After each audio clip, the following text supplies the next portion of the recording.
Hey guys, what's up? Today we're listening to Jujutsu Kaisen, Shadow of Zenin Clan.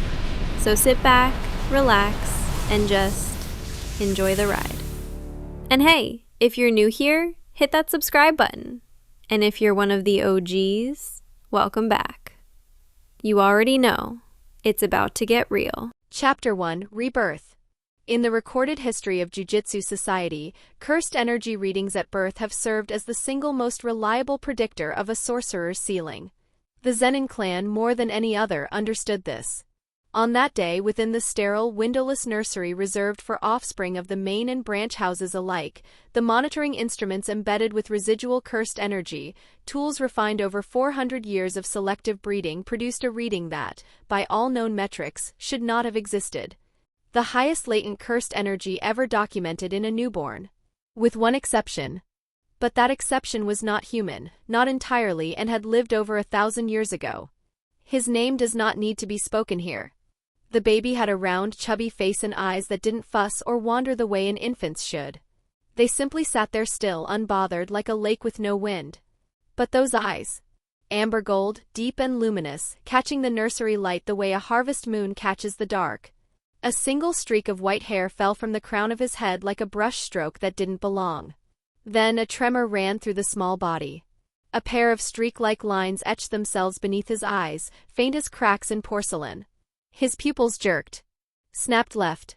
Snapped right. His tiny fingers curled against the crib sheets. What is going on? A single coherent thought cut through a mind that should have known nothing but warmth and hunger. The baby's breathing hitched. His limbs kicked against the blanket, small chest rising and falling too fast. This is what? Then the kicking stopped. The amber eyes went wide, not with the confusion of a newborn, but with the slow, crushing clarity of someone who had just been handed an answer they didn't ask for.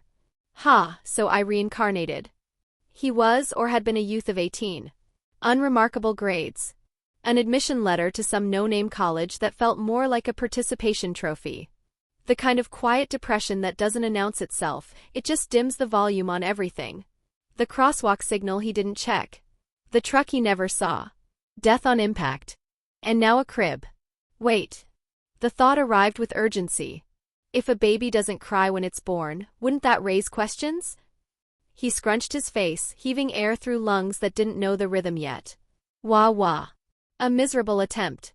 It sounded small and tinny in the open air. Teeth clenched or where teeth should be, he sucked in a jagged breath and tried to tear the silence apart. A heavy tread rattled the floorboards, too solid and slow to be a nurse. He pushed his voice to a jagged edge, screaming at the ceiling. The door slid open. The first man to step through was tall and elderly, and every line on his face bent upward. His lips parted, baring teeth in a grin that had nothing warm in it, only appetite. The kind of expression a man makes when he finds treasure in a place he wasn't looking. Naoya Zenin, 26th head of the Zenin clan. Behind him came another elderly figure, hair pulled back into a severe ponytail, black eyes already narrowed before they'd even settled on the crib. His upper lip twitched. His jaw tightened. He looked at the baby the way one looks at a stain on an heirloom. OG Zenin. I didn't expect a maid's child to bear such powerful cursed energy, OG said, the word made leaving his mouth like something he'd scraped off his shoe. His arms stayed folded. His fingers dug into his own sleeves. A child.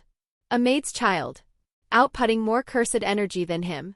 Naoya, by contrast, hadn't stopped grinning. He leaned over the crib the way a gambler leans over a winning hand. She said his name was Yami. Before she died. He said it the same way one might note the weather without a pause or shift in tone. His eyes never left the cursed energy radiating off the infant. That was the only thing in this room worth his attention. The baby, now Yami, stared up at the two faces looming above him. His crying had gone quiet. Something cold prickled at the base of his skull. These faces. He had never seen them before. And yet his mind kept reaching for something, a flicker of recognition that wouldn't fully form. Their words were still mostly noise to his undeveloped ears, but the shapes of their features, the clan symbols, the way they carried themselves. They look like Jujutsu Kaisen characters. How weird. A beat of silence in his own head. Then the cold prickle became a flood. Oh shit. Did he say Juryoku? I'm fucked. Send me back. God damn it, send me back. 3 years passed. In the world of Jujutsu, talent is not a gift. A 3-year-old Yami stood across from his instructor in the clan's private training hall. His amber eyes, sharper now, fixed on the man without blinking. The instructor returned the gaze with all the warmth of a stone wall. Yami's talent had made itself known obscenely early. At 2 months old, he had begun unconsciously channeling cursed energy, an unprecedented milestone within the Zenin clan. In the wider Jujutsu world, only one child had surpassed him, Satoru Gojo, heiress of the Gojo clan, who had wielded cursed energy from the moment she drew her first breath. Proper control over one's emotions is key to mastering Jujutsu, the instructor began, his voice flat as poured concrete. Master Yami already demonstrates a strong grasp of emotional regulation. However, that much is mandatory for a true Zenin heir, not praiseworthy. What you have mastered thus far is simply cursed energy flow. Now we apply cursed energy directly to the body. His eyes didn't soften. His posture didn't shift. He looked at Yami the way one looks at equipment. First, channel cursed energy into your fists. Yami nodded. He didn't complain. He didn't ask how. He simply closed his eyes and turned inward, not toward the lesson, but toward the thing that lived in his chest every single day since he'd opened his eyes in that crib. I'm not dying to Sukuna. The image surfaced unbidden, a mouth splitting open across a face that shouldn't have one. 4 arms. A laugh that made the sky itself flinch. For that, I need to be strong enough to at least escape. Even Kusakabe survived the Shinjuku showdown. Fear, real, primal, useful fear bloomed in his gut. And cursed energy answered it. It surged through his small frame like a current finding its circuit, pooling into his fists until the knuckles hummed. The instructor's expression didn't change. The Gojo clan heiress was able to accomplish this on her own, he said, glancing down at Yami. Despite being a woman. Yami exhaled through his nose. Not a single day. Not one single day without being compared to the female strongest. When he had first learned through overheard conversations and offhand remarks that the infamous Satoru Gojo was a woman in this world, he had choked on his own spit so hard a maid had come running. But 3 years of daily comparisons had sanded away the shock. He'd never even seen her face, and yet she was the measuring stick held against everything he did. He unclenched his fists. The cursed energy dissipated. He said nothing. Naoya sat behind his desk, sake cup already half empty, watching the instructor who had been assigned to Yami. The man stood before him and something was different. The stone wall composure had cracked. A thin sheen of sweat caught the lantern light along his temple. His hands, clasped behind his back, trembled at the knuckles. He's a complete monster. The instructor's voice came out too quickly and raw. I can say with absolute certainty he will reach at least special grade. What Yami didn't know, what he had no way of knowing at 3 years old, was that his cursed energy carried a weight to it. A pressure. The instructor standing before Naoya possessed no innate curse technique. He was, by the Zenin clan's ruthless metric, talentless. And even with cursed energy reinforcement running through his body, standing in the same room as that child had made his teeth ache and his hands shake. Naoya swirled his cup. Interesting. I just hope he awakens a suitable cursed technique. Then he'd be a fine asset to the clan. The instructor swallowed. It's not just combat aptitude. He paused, searching for the words. It's his demeanor. He trains as though nothing else exists. When he looks at me, he stopped again. His brow furrowed. It's like being looked through. He has never once asked about his mother. Not about you. Not about anyone. It's as if everything beyond his own training is simply meaningless to him. Naoya's grin returned, slow, crooked, familiar. Go focus on your work instead of yapping. Chapter 2, Dagger. The Zenin clan weapon storage smelled like iron and neglect. Oil stains darkened the wooden floor in rings where blades had been set down and forgotten. Racks climbed from floor to ceiling, holding everything from standard katanas to weapons with no recognizable shape. None of it hummed. None of it buzzed. Every piece of steel in this room was dead. Ordinary metal, nothing more. The instructor stood with both hands behind his back. Yami barely reached his hip. Your main power lies in your reserves, Yami-sama. Immense cursed energy and precise control over it. No warmth or coldness in the voice, just information delivered at a flat, even pitch. I will teach you weapons. Choose one. When your arms grow long enough, we begin proper training. Yami's eyes tracked left to right across the walls. Katanas. Naginatas. Chains. Tunfas. Bladed rings. Weapons with names he didn't recognize. His senses reached outward across the room and found nothing. Dead steel everywhere. Not a trace of cursed energy stored in any of them. His gaze stopped moving. Daggers. A dagger's blade length doesn't demand adult reach. A 3-year-old can grip one properly and execute real technique. And a dagger is the foundation for one weapon in particular. The inverted spear of heaven. Yami pointed. Then he walked forward, picked one up, and wrapped his fingers around the handle with a grip that sat too naturally in his left hand. The instructor's eyelids dropped a fraction. Not at the choice. At what the choice revealed. A child who reaches for a katana wants to look strong. A child who reaches for a dagger wants to begin training immediately. He drew his own blade without speaking. The Zenin clan dagger arts are a compact system. 12 core forms built on a single principle. A short blade cannot compete in reach, so it compensates through angle and speed. The instructor moved through all 12. Each transition was seamless. Steel parted the air with a thin, high whistle. Yami watched. His eyes followed the wrist rotation on the 3rd form. The weight transfer on the 7th.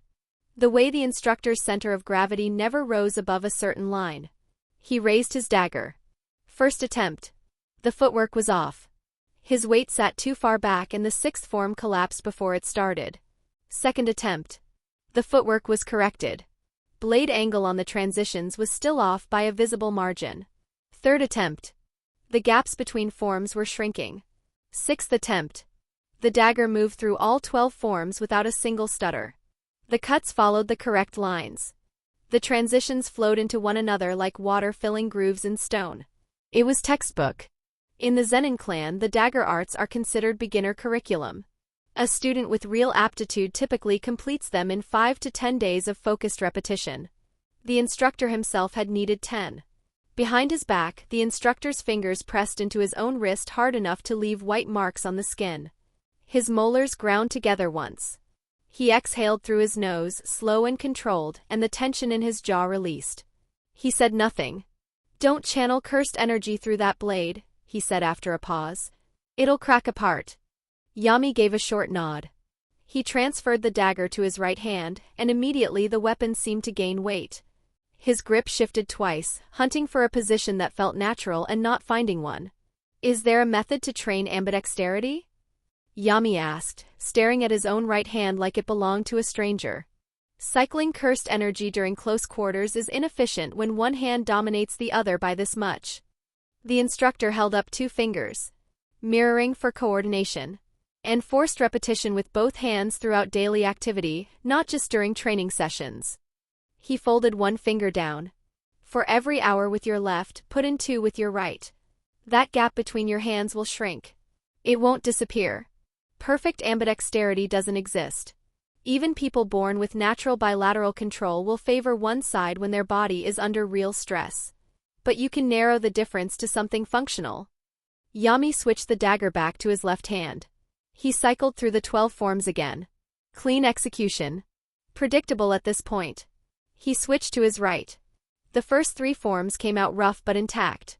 On the 4th, the lunge broke apart. Too much force fed through a wrist that lacked the trained architecture to receive it. The momentum didn't stop at the hand. It traveled backward through the forearm at a bad angle, and somewhere inside the radius something gave. A small, dry sound. Like a branch snapping underfoot. Cursed energy reinforcement can prevent injuries like these. But reinforcing a limb and executing dagger forms simultaneously requires splitting focus in a way that most sorcerers don't develop until adolescence. Yami was 3. His reserves were enormous, but partitioning that energy between offense and structural defense during live movement was, for now, beyond his reach. Yami looked down at his forearm. The skin was already tightening, a ring of swelling pushing outward from a point halfway between wrist and elbow. The arm hung at a slightly wrong angle. He blinked once. His breathing held its rhythm. His posture didn't shift. He stood there gripping the dagger in a hand connected to a fractured arm, and the expression on his face was the same flat, quiet mask he had worn walking into the room.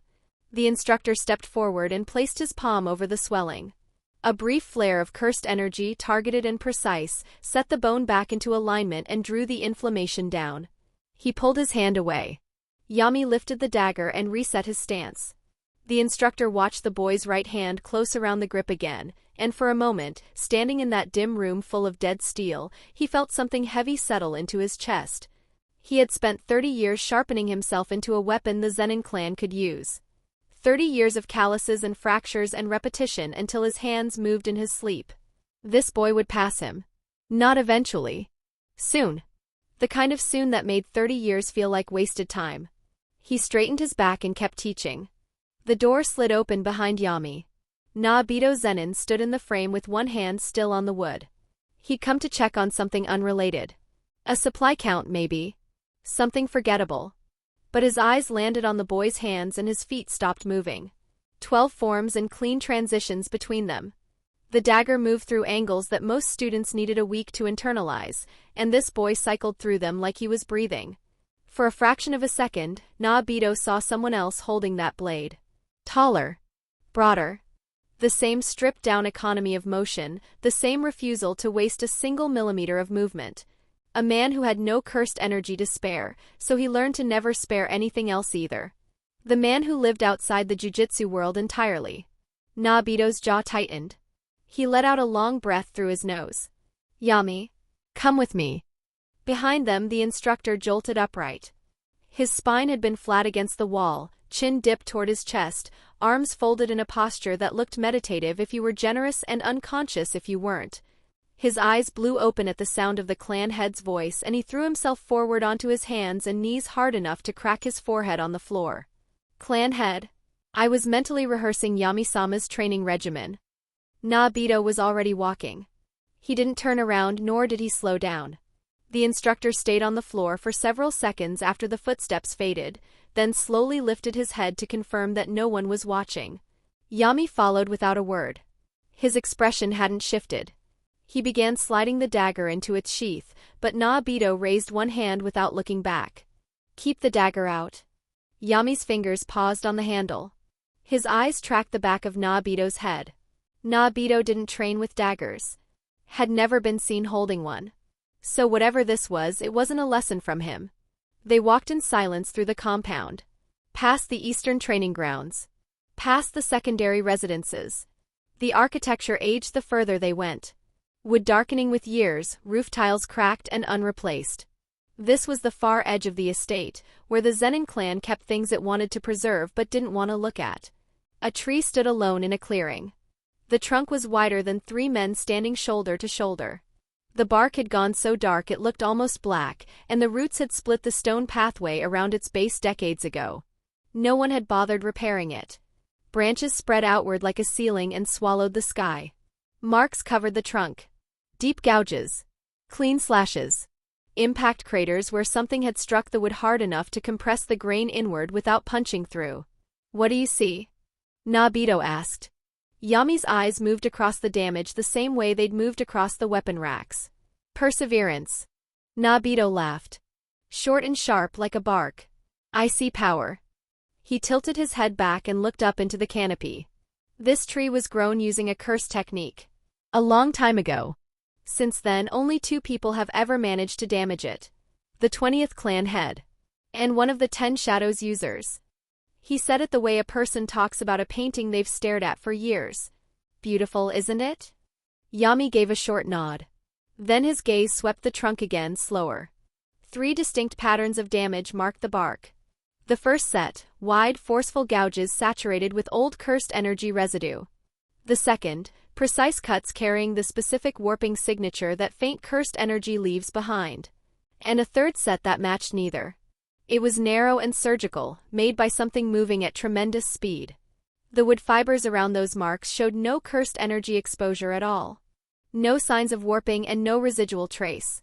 Just clean separation, as if the tree had been cut by physics alone. 3 people had marked this tree. Not 2.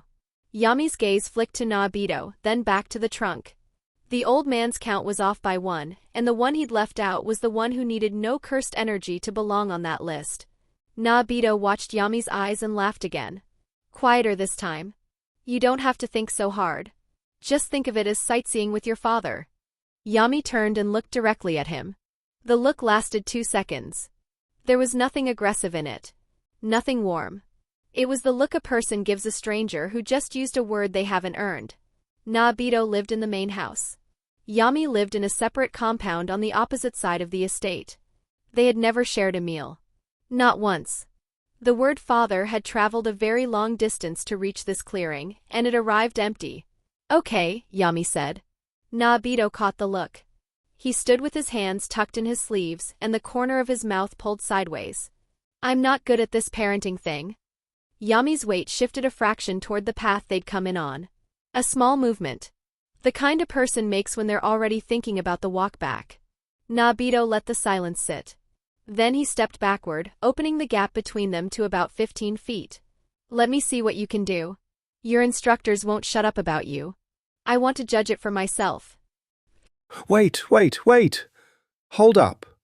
Stop for a sec. Look, if you've already made it this far into the video and you're still here, come on, subscribe, bro. All right. I see you rolling your eyes. I'm moving. I'll get out of the way now so you can get back to the good stuff. But seriously, stick around and finish listening. It's worth it. Chapter 3, Fight. Let me see what you can do. Your instructors won't shut up about you. I want to judge it for myself. Yami shrugged one shoulder. He adjusted his grip on the dagger and settled his weight low. Neither of them paused to consider the obvious. Naoya Zenin was the head of one of the 3 great sorcerer families. His projection sorcery made him the fastest human in the Jujutsu world. His opponent was 3 years old. Yami reinforced his body with cursed energy. Naobito's eyes widened. The reinforcement was uniform. Head to toe distributed evenly with almost no leakage at the extremities. Most adult sorcerers lose 10 to 20% of their output to inefficient distribution. Energy pools at the joints, thins at the fingertips, clusters unevenly around the torso. It's natural. The body isn't designed to channel cursed energy with perfect consistency, and smoothing out those inefficiencies takes years of deliberate training. Yami's output held a near-perfect ratio across his entire frame. Naobito's fingers curled inside his sleeves. Yami moved. He closed the gap fast, dagger low, left hand leading. The approach angle was sound. The entry was clean. Naobito stepped offline and let the blade pass through empty air. The follow-up came without pause. Yami redirected into a reverse grip / targeting Naobito's lead hand. Naobito pulled it back. Yami was already rotating into the next form, chaining the 12 dagger arts into a live combat sequence with transitions that barely stuttered. Almost no wasted movement. Every action fed the next. The footwork stayed compact, designed to keep him inside striking range once he arrived there. It was a system built by someone who understood that extra motion costs time and time costs fights. Naobito dodged everything. He moved with the minimal effort of a man avoiding rain, reading each attack before it launched and simply not being where the blade arrived. On the 7th strike, he hooked his ankle behind Yami's lead foot and pulled. Yami hit the ground on his back. Dust kicked up around him in a thin cloud. Good instincts. Naobito stuck his tongue out. But you're working too hard. Relax. Yami stood. Dirt clung to the back of his clothes and hair. His breathing was steady. His face hadn't changed. He looked at Naobito the way a person looks at a locked door, and something behind his eyes recalculated. His cursed energy shifted. In one concentrated pulse, Yami forced the majority of his output downward into his legs. The ground beneath his feet fractured. Not from impact. From the sheer pressure of contained energy compressing against the earth before release. He launched. The speed was wrong. Wrong for a 3-year-old, wrong for most adults, wrong for anything that size moving under its own power. Yami crossed 15 feet in a window of time that pulled Naobito's hands out of his sleeves. Naobito activated projection sorcery. He traced a quarter circle around Yami's trajectory in a single divided frame of movement, arriving behind the boy while Yami was still mid-burst with no ability to redirect. He placed one hand on Yami's shoulder and shoved. Momentum did the rest. Yami spiraled sideways, hit the dirt, rolled twice and came to a stop against the base of the tree. He lay there for a moment. Then he pushed himself upright, dagger still locked in his left hand. Naobito stood with his hands still extended. What Yami had just attempted was, in mechanical terms, reckless. Forcing that volume of cursed energy into the legs creates a single vector burst. No steering. No braking. Once committed, the body becomes a projectile on a fixed line. If the output is even slightly uneven between legs, the acceleration shreds muscle fiber. If containment fails, the energy detonates outward and the legs stop functioning permanently. Yami did it clean. Both legs received equal output, the containment was held. The burst converted entirely into forward velocity with no lateral bleed. The transition from standard reinforcement to concentrated leg propulsion happened with zero delay without any buildup. One frame he was reinforced evenly across his body. The next frame every drop of energy sat in his legs and he was already moving. Output volume. Containment precision. Transition speed. Any one of those metrics would have been noteworthy in a student thrice his age. All three simultaneously in a body that hadn't been alive for 4 years yet. Naobito lowered his hand. He looked at the boy pulling himself off the ground by the roots of the ancient tree, 3 years old with dirt on his face and a fractured forearm he'd picked up an hour ago, still gripping that dagger like letting go of it was something that simply wouldn't occur to him. The grin that spread across Naobito's face had too many teeth in it. This kid is a monster. I can't wait to see your curse technique. I can't wait. When this boy grows up, the jujutsu world is absolutely fucked. Naobito started laughing. Standing alone in that clearing with his 3-year-old son, he laughed until his shoulders shook, loud enough to send birds scattering from the ancient branches above. Chapter 4: Makari pisses his pants. 1 year later. The wooden post cracked down its center on the 46th strike. Yami's left fist hung in the air where the target had been, knuckles raw, breath even. He switched. Right hand forward, left tucked at his ribs, then reversed again mid-stance, fluid as water finding a new channel. There was no dominant side anymore. No favored hand. His body had forgotten the difference, and that forgetting had taken him 361 days of convincing. He wiped his forehead with the back of his wrist and dropped into a low guard. The close quarters form Kuru had drilled into him until his legs screamed. Block with the forearm. Redirect. Step into the strike, not away. His elbows and knees knew the geometry of it now, the tight angles where combat happened when distance collapsed to nothing. The evening air carried the sound of cicadas. He stood among the splintered remains of 5 training posts, chest barely rising, and listened. He could hear the groundskeeper raking leaves 2 courtyards over. The faint hum of a barrier technique along the estate's northern wall. A moth batting against the lantern behind him. His senses had sharpened into something close to instinct. Grade 4 sorcerers wouldn't be a problem anymore. He rolled his shoulder, feeling the soreness there like an old friend. Grade 3 manageable. Depending on the technique. He was 4 years old. The man standing before Yami Zenin had not come willingly. That much was obvious. Makari's right arm hung at his side wrapped in a bloodied field dressing, the gauze already browning at the edges. His jaw was tight. His eyes carried the flat, careful look of someone calculating how much danger he was currently in and arriving at an answer he didn't like. Yami didn't offer him a seat. Your technique, Yami said. Not a question.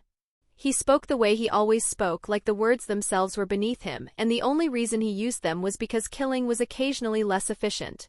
It reads cursed energy the way most people read a page. Precisely quantify the density, flow, and fluctuations of cursed energy in others. It can make you instantly assess someone's true strength, detect suppressed output or binding vows, and read residual traces, correct? Makari said nothing. That was confirmation enough. Good. Yami leaned forward, elbows on his knees. The lamplight cut his face in half, one side sharp and clear, the other swallowed by shadow. Then you're going to use it on that child. And then you're going to bring it all back to me like a written report. The silence between them had weight. The boy turned 4 days ago, Yami continued, his voice dropping to something quieter, which was worse. Yami was never more dangerous than when he was quiet. Which means his curse technique could surface at any moment. I want you on him before it does. Makari's throat moved.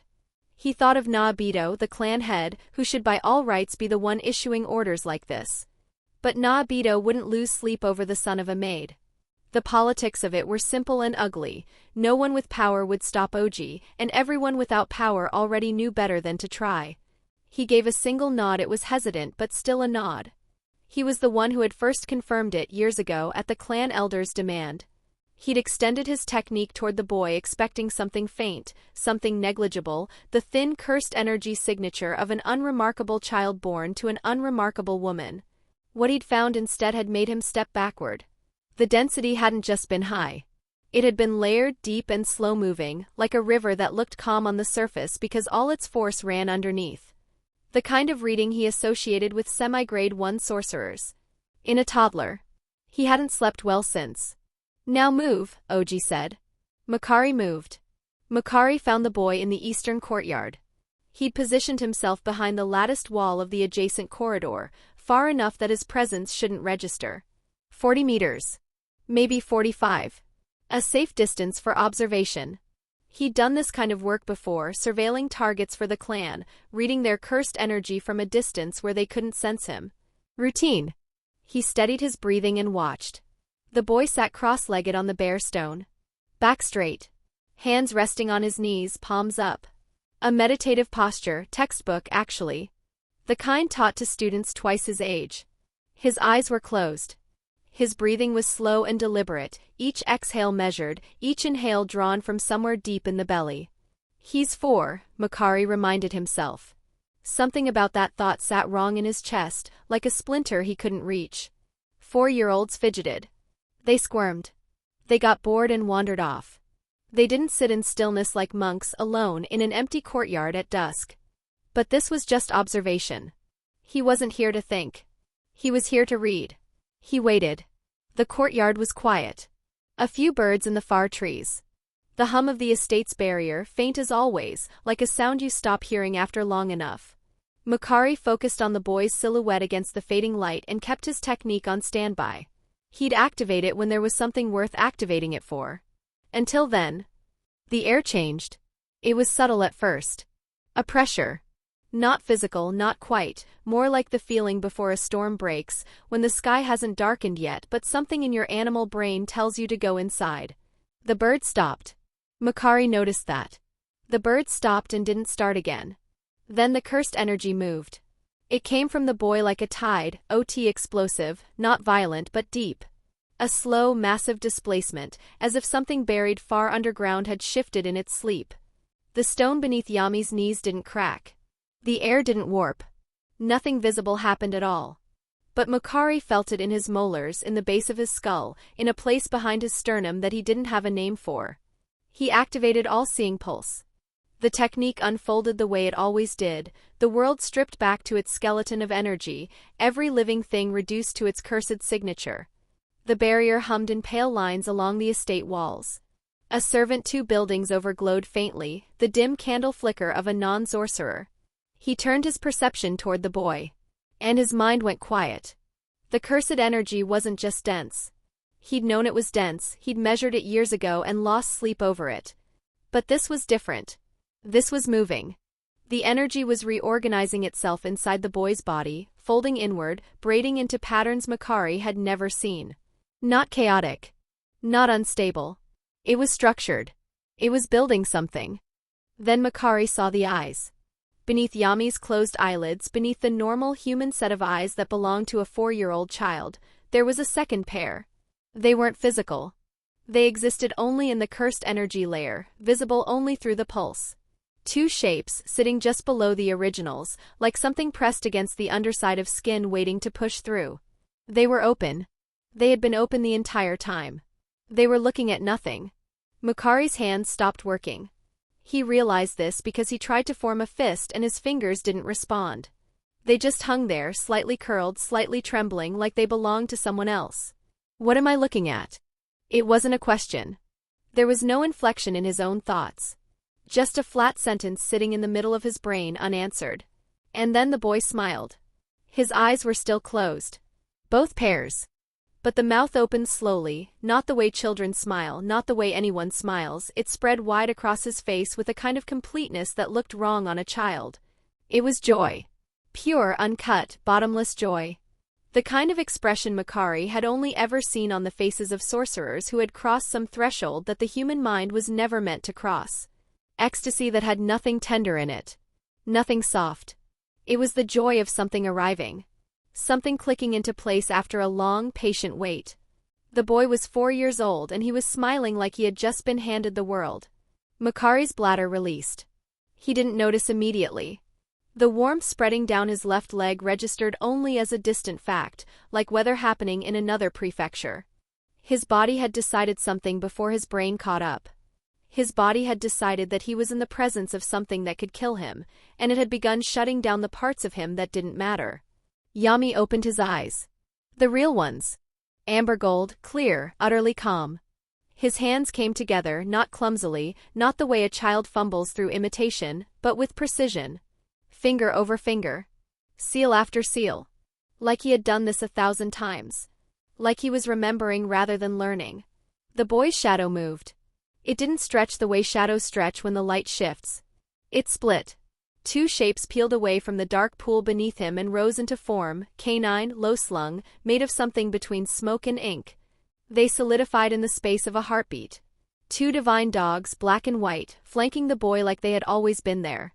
Like they had been waiting. Makari's technique was still active. He couldn't turn it off. His brain wouldn't let him, and so he saw it all in full clarity, the cursed energy signature of the 10 Shadows technique burning inside a 4-year-old child like a second son. 10 Shadows. The Zenin clan's pinnacle. The inherited technique that appeared once in generations. The technique that had fought the 6 eyes to a standstill 400 years ago. In the son of a maid. Sitting in a courtyard. Smiling. Yami turned his head. Slowly. Not searching, he already knew where to look.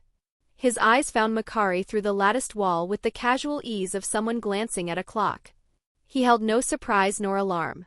He smirked. It was a small expression. Barely there. The kind of look you'd give an insect that had wandered onto your meal. And in that half-second of eye contact, Makari understood something with the absolute gut-level certainty of a prey animal. The boy had known he was there the entire time. Makari ran. He didn't make a decision to run. There was no thought, no calculation, no weighing of options. His legs simply moved, away, fast, graceless, his sandal catching on the corridor's edge, his shoulder slamming into the doorframe as he rounded the corner. The warm wetness on his leg cooled in the night air. His breath came in short, ragged pulls that tasted like copper. He did not look back. He couldn't afford to find out if the boy was following him. Because some part of him, the part that had survived 23 years as a Zenin clan operative, the part that understood cursed energy the way a fish understands water, that part already knew the answer to a question he hadn't asked yet. Chapter 5, 10 Shadows. Yami watched Makari's silhouette vanish around the corner and didn't bother standing up. Someone sent by Naobito? No. That guy pissed himself. He chuckled under his breath. Didn't matter. Whoever it was, they weren't a threat. He was in a great mood. The 2 divine dogs sat on either side of him, patient, still, as if they'd been his all along. He reached out and rested a palm on each of their heads. The best technique in Jujutsu Kaisen. 10 Shadows. The one that went toe-to-toe with the 6 eyes and limitless. The one Megumi Fushiguro had been handed on a silver platter and then squandered through hesitation and half measures and never once pushing it to its ceiling. With this, if I don't make his mistakes, survival is guaranteed. He dismissed them. The dogs sank into his shadow without a sound, like ink absorbed into cloth. His mind was already 3 steps ahead. Jujutsu was conceptualization and imagination. The technique was only as limited as the user's ability to envision its applications, and Yami had years of manga panels burned into his memory. He had ideas. Several of them. But first things first, reveal the technique to Naobito, cement his position, secure resources and protection. Then train. Then grow. Then survive what was coming. As Naobito said, the Jujutsu world was fucked. Makari came back too fast. That was the first thing Oji noticed. He'd sent the man out fewer than 20 minutes ago. A surveillance job on a 4-year-old should have taken an hour at minimum, and Makari was thorough, annoyingly so. For him to return this quickly meant he'd either found nothing worth reporting or… Makari stepped into the lamplight, and Oji saw his face. The thought died. He knew that expression. He knew it the way you know the sound of a bone breaking. Once you've heard it, it lives in you forever. He had worn that expression himself. So had Junichi. So had every elder on the council at one point or another in the years before the exile. Absolute despair. The kind that empties you out and leaves only the animal behind. Oji's throat closed.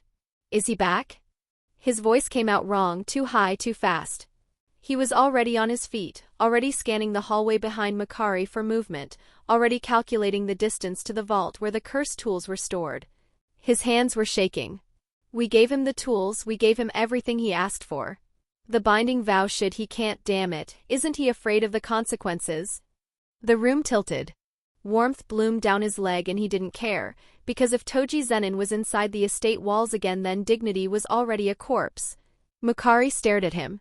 What are you talking about? Oji froze. The panic caught in his chest like a held breath. He looked at Makari. Makari looked at him. A beat passed. It's not Toji? Makari's brow creased in confusion. Don't play games with me. You don't know what I saw. Oji let out a breath he hadn't realized he'd been holding. His pulse was still hammering, his pants were still wet, and his subordinate was staring at him with an expression that suggested he'd just witnessed the fundamental breakdown of his commanding officer's composure. Oji straightened his jaw and swallowed all of it. At least it's not Toji. He could work with anything that wasn't Toji. Yami-sama has awakened the 10 Shadows technique. Oji blinked. Processed. Filed it away. His expression didn't change. The 10 Shadows was significant, certainly a once-in-generations inheritance, the crown jewel of the Zenin bloodline. It would reshape the boy's standing entirely. But it was a technique. Makari was looking at him like he'd just announced the sun was on fire and Oji had responded by checking his watch. You do not know what I saw. Explain clearly, you idiot. Makari slapped his own face, then again harder as if trying to shake something loose from behind his eyes. When he spoke, his voice had a tremor in it that Oji did not like. Oji-sama, have you ever seen true joy? Not happiness, not satisfaction. Joy. No blemish to it. No reasoning behind it. Just joy. He swallowed. I saw it on his face. That joy was not human. It was not monstrous either. It was just joy. And it was the most terrifying thing I have ever seen on a living face. Oji smacked the back of his head. Speak in human terms. Makari steadied himself. A demon who lived over 1,000 years ago. 4 eyes. 4 arms. A single hand could hold a mountain. A walking calamity. Ryman Sukuna, Oji finished. Every sorcerer knew the name. Mothers whispered it to children at bedtime, behave, or Sukuna will come. A fairy tale. Makari's eyes were too wide. He had 4 eyes. I didn't see extra arms, but the eyes were there beneath his real ones in the cursed energy layer. That expression, that energy, the way he moves, the way he learns, I knew something was wrong with him, I always knew, but he is the incarnation of that demon. We have to kill him. No, we have to. Oji slapped him again. Open palm across the cheek. The sound cracked through the room. Don't spout nonsense. Makari grabbed Oji's sleeve. Believe me. I am not making this up. I saw it with my own technique. I am not kidding. Oji looked at him for a long moment. Makari's hand was shaking against his wrist. The man was genuinely terrified, not performing, not exaggerating. Whatever he had seen, he believed it completely. Oji's mind began to move. Incarnation of Sukuna. Unlikely. The fingers still existed, scattered and sealed across Japan. You couldn't incarnate what hadn't been fully consumed.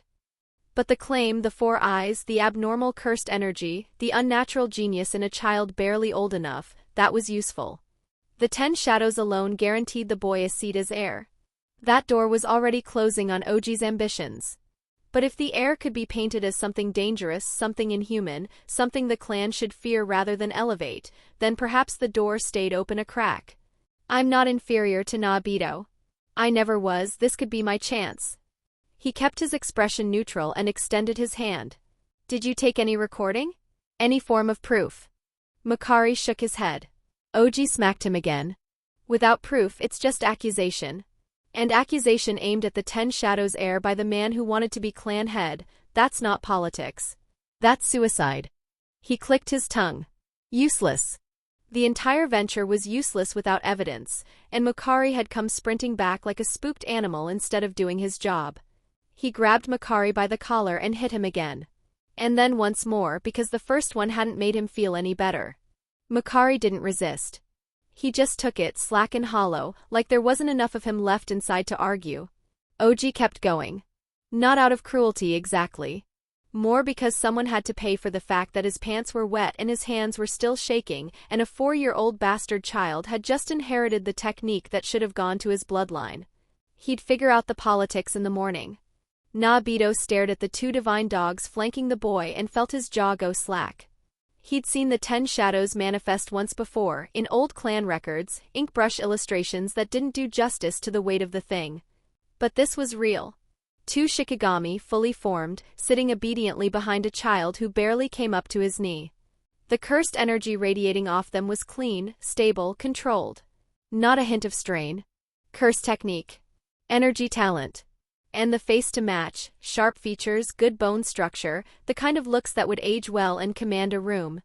Then Yami looked up at him and Nabito met those eyes. Flat. Empty. The expression of a man watching paint dry on a wall he didn't own. A 4-year-old with the 1,000-yard stare of a retired accountant. Well, not the looks then. Nabito cleared his throat. I suppose you're smart enough to know what this means.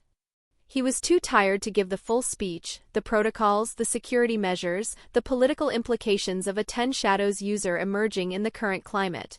If the boy was half as sharp as he seemed, he'd already worked it out. Yami didn't disappoint. 24-hour surveillance. Information control. Restricted movement within the estate. Can't leave the compound without escort. Everything I do gets reported upward. He paused. Etc. Nabito nodded. Close enough. Yami yawned, a real one, unhurried, uncovered, the kind that would have earned a smack from any etiquette instructor in the clan. I'm going to sleep. Get me whatever manuals exist on the 10 Shadows. Historical records, technique breakdowns, previous users' notes, anything. I need to start making progress. Do you think of nothing but training? I think of everything, Yami said, already turning to leave. Training just happens to be the most important thing out of everything. Nabito watched the boy retreating back, completely devoid of the nervous energy a child should have after awakening the most coveted technique in the clan's history. Are you really 4 years old? Yami didn't turn around. I don't know. The hallway swallowed him, and Nabito stood there for a long moment, alone with the silence and the faint residual hum of cursed energy where the divine dogs had been. He reached for his drink. Chapter 6 Manuals. The manuals were old. For centuries minimum, written in a hand so precise it bordered on obsessive. Diagrams of shadow placement, shikigami taxonomy, energy flowcharts that would have made a physics professor weep. Yami read through them in silence, and with every page, a single question grew louder. How was Megumi Fushiguro so weak? It wasn't rhetorical. The technique was deep. Layers upon layers of application, refinement methods, training protocols, storing weighted objects inside one's shadow to condition the body, for instance, a method so obvious it was outlined in the first chapter like a footnote. Then it clicked. He never had these.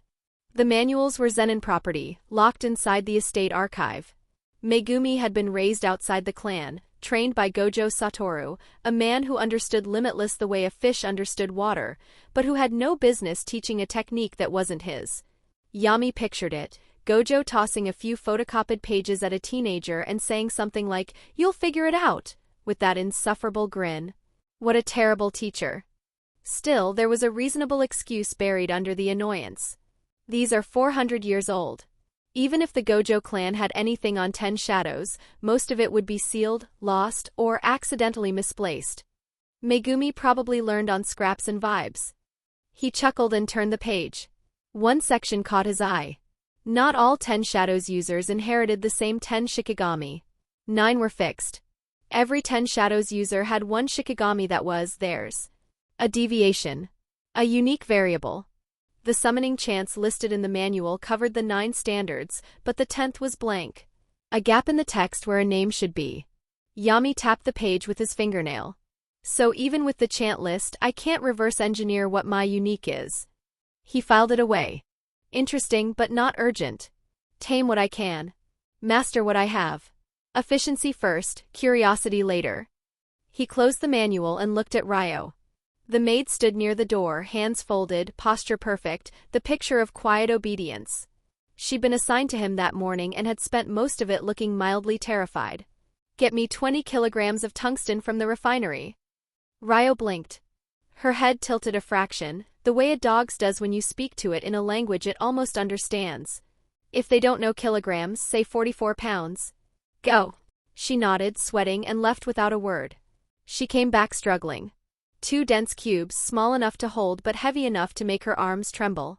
Yami took them from her hands, his wrists nearly buckled, and fed them into his shadow.